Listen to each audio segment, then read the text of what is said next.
Mike, you need to get over it. The playoffs was last summer. I don't know if I could do it again, Abs. I'm too afraid to dream again. I don't know if the signings are actually any good. And Michael Chambers is left!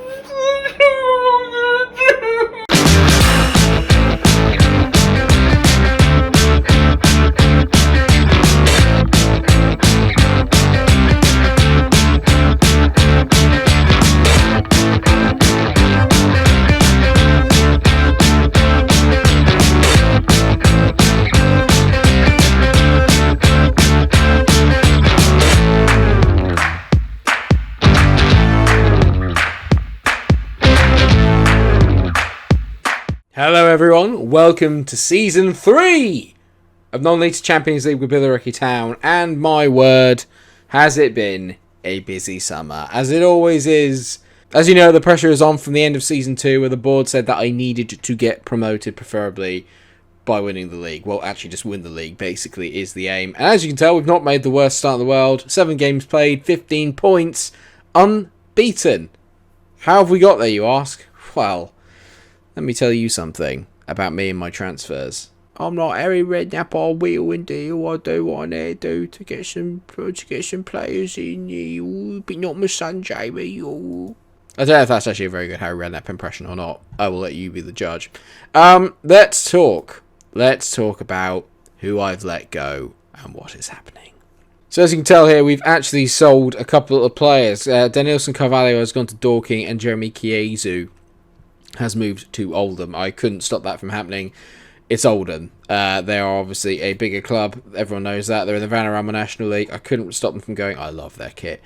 Could not stop him from going. It's a bit of a shame. Also, Adam Dubois has gone, as has a young chap called Tyler Stewart, who you will know nothing about because he was a youngster, but he's gone to Kings Lynn under 18s.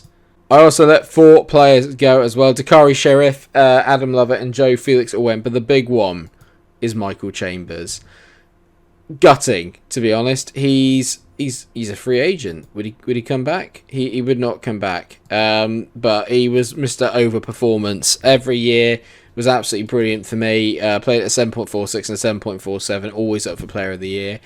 He was brilliant at the back, and he will be sorely missed. But don't worry, I've made changes. There's been a fair amount of players coming in. Get ready. It's going to be a long video. Get yourself a cup of tea or something and have a sit down. I will start off by saying that Jay Bird has returned, but permanently. That's right. Not alone. I've actually bought him. He's made a pretty decent start to the season. He's got 2 goals in 7 games. Could be better, obviously, but the important thing is bringing him back in. He will be a very valuable asset going forward. That I am 100% sure. He's very capable at this level, as I'm sure you can see by all the attributes, but we already know about him. Harvey Sayer is back. You didn't think I was not going to let him come back, did you? He's my best player. Or is he? No, he still is. As is Lewis Johnson. Oh, thank God. Because he got a whopping amount of goals last season. 25 in the league in total. But actually, in the whole campaign, 32 in 55 games. Not bad, eh? Not bad. And we'll go off with the rest of the loans. I bought in Al Amin Kazim, who's come in to replace Chiesa at left back. Yes, he's not brilliant, but it's okay because I'm not playing a left back, so it doesn't really matter. Physically very good, mentally okay, technically alright, but not brilliant. 21 years old though, on loan from Colchester, could be okay, maybe. I suppose technically you could say the same for Joe Budd, who's on loan from Bristol Rovers. Defensive midfielder or deep line playmaker, physically not very good. Mentally though, excels very highly. Technicals, yeah, okay. I just needed some bodies in, and I realised I've actually signed too many players. So it wasn't the best window. This is Nathan Asimwe. He can play either flank, maybe more right. Determination 17 though, that's pretty good, right? Moving on. This one was a bit better. That is Ronaldo Torraj, who is a pretty decent footballer, as you can see here. He can play as the inverted player on the left wing, but can also play as a right wing back. He's on loan from Forest Green.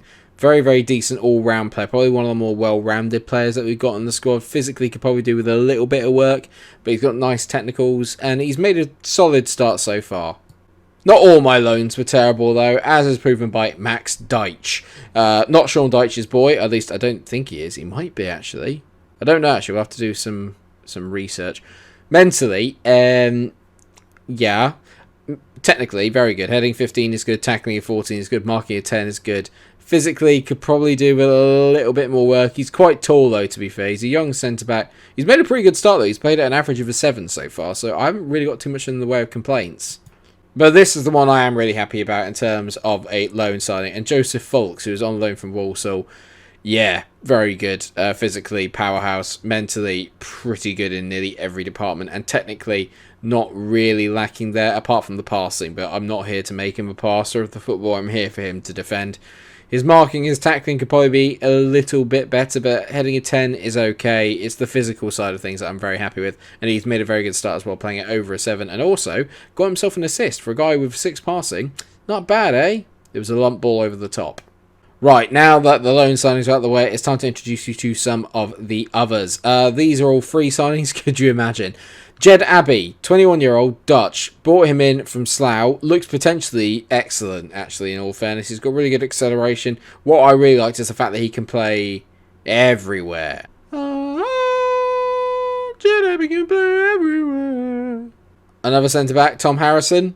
Actually, probably attribute-wise looks better than the other ones, but rated lower on my scouts. Intriguing. But very good player, good player. Got him in from Gloucester. Looks solid. Not to be messed with, I think. Ooh, scary face. Then you've got Samuel Kager, he's a very good signing, actually. He can play at right back and left back, both of which he's pretty decent at. Got really, really good physicals, good pace as well. He's got decent crossing, so when we do start going back to maybe playing fullbacks, which is a potential in this squad, he's going to be very, very useful. Mentals are very good. He's kind of like good, but without being exceptional. Only 21 though, could definitely get better. Pretty happy.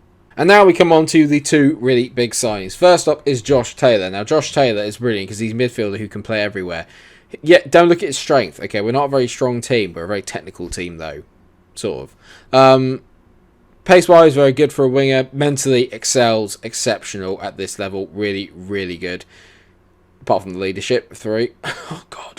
But the technicals also excel very high. He's 28 years old, so he's a little bit older than some of the rest of the team. But I do feel that he can add quite a lot to the... I think he's got a lot to offer. Dribbling a 12, first touch a 12, passing a 12, technique a 12, all very, very good. I'm not enjoying how all the arrows are red at the moment. No one is benefiting from our training. Can't believe it. But my favourite signing of all has got to be that of Michael Phillips. Now, Michael Phillips can play anywhere in the midfield, in the centre, and anywhere at the back in the centre. So basically, in the centre.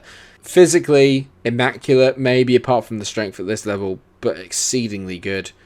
Mentally, excellent. Technically, pretty decent. I'm feeling very positive about Michael Phillips. He's a player that's kind of played at a higher level, and he has played very, very well before. 25 years old, could well be one that I kind of pin my hat on as my best signing. It's quite nice because I haven't made one outstanding signing, but I feel that the squad in turn is a lot better and we have a lot more sort of depth in and around everything. You can see here that Turner and Sayer are our 2 kind of like best players, but we've got a lot more in the way of sort of options going forward in the centre of the park. There's a lot to like about this team now, and I do think that we're ready to maybe make that push towards promotion for next season and win the league. And we started off pretty decently, to be fair. We beat Havant of Waterlooville, Western-super-Mare, and more importantly, Salisbury. I finally beat my duck. And we didn't even concede a goal to them after they beat us 8-0 last year on aggregate. But then came a little bit of a in form. Hungerford 1-1, not great. Gosport 2-2, not great. Beat Haringey 2-1. Then drew with Bath 0-0. I never beat Bath, so I'm not surprised. The dropping points to Hungerford and Gosport, not great. They're teams at the bottom of the table. Teams I should really be beating. Little bit disappointed, if I'm honest. But today we're taking on Dagenham and Redbridge. Now the reason I'm taking on Dagenham and Redbridge is obviously because they are quite a big team in relation to where we are.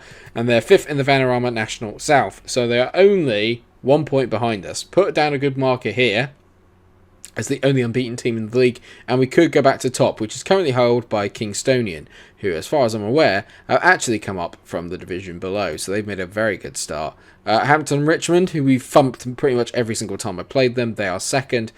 And then it's your usual candidates: Slough, Havant and Waterlooville, Chelmsford, Dorking, Weymouth. They're all in and around the mix. This is the year that I need to go up, and I've stuck with the 3-4-1-2 formation that has seemed to have kind of favoured us. So while there's already a good relationship between Turner and Phillips in the middle, and the front three also have a good relationship as well, with Jaden Reed supporting Johnson and Bird, but I will go through the starting lineup in case you are unaware. So Kepka, who is arguably also the best goalkeeper in the league, he is starting obviously in goal. Then you've got Folks, Deitch, and Ekpiteta as the back three. Sayers on the left, Turner, Phillips are in the middle. Gamphy retains his place on the right. You can see here all these guys are in good form. Jaden Reed is supporting Johnson and Bird up front. I'm feeling relatively confident about how we're lining up. We look good, but we'll see. We'll see. I'm never 100% sure. It's going to be interesting because Dagenham and Redbridge used to actually be our senior affiliate. And then obviously because now we're in the same division, it isn't happening. They've got some decent players. I know Androkonos Georgiou, he's a good player. I think I know Ashley Palmer, he's another good player.